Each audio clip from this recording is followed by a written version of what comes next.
Pemerintah Kota Makassar terus memperkuat basis data pangan melalui penyusunan neraca bahan makanan atau NBM. Kegiatan tersebut merupakan bagian penting untuk memantau ketersediaan, penggunaan, serta tingkat kecukupan pangan masyarakat.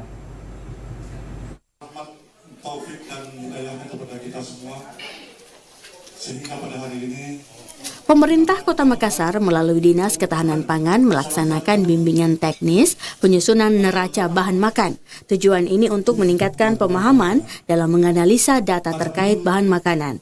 Melalui kegiatan ini, peserta diharapkan memperdalam dan meningkatkan pemahamannya tentang menganalisis data bahan makanan dan merumuskan kebijakan pangan. Diketahui neraca bahan pangan berfungsi sebagai alat analisis untuk menilai ketersediaan dan pemanfaatan pangan di suatu wilayah, termasuk menghitung tingkat konsumsi kalori, protein, dan lemak per kapita per hari. Neraca bahan makanan juga memberikan gambaran nyata mengenai ketersediaan pangan yang merupakan bagian penting dari sistem informasi pangan sebagaimana diamanatkan dalam Undang-Undang Nomor 10 Tahun 2012 tentang Pangan Pasal 114 bahwa pangan hanya dapat dilakukan setelah kebutuhan konsumsi dan cadangan pangan nasional terpenuhi.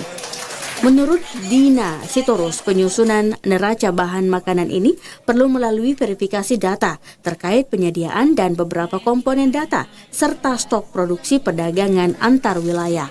Di dalam penyusunan neraca bahan makanan ini perlu ada jiwa analisis kita supaya nanti data-data kita bisa kita mendekati data valid atau bisa data terkoreksi lah yang untuk bisa nanti mendapatkan hasil dari penyusunan NBM ini adalah PPH ketersediaan kita, keragaman angka kecukupan gizi terkait dengan ketersediaan yang ada di wilayah kita masing-masing. Selain penyusunan neraca bahan makanan, Dinas Ketahanan Pangan Kota Makassar juga akan mengembangkan skor pola pangan harapan atau PPH sebagai upaya memastikan keseimbangan gizi dan disertifikasi konsumsi pangan di daerah.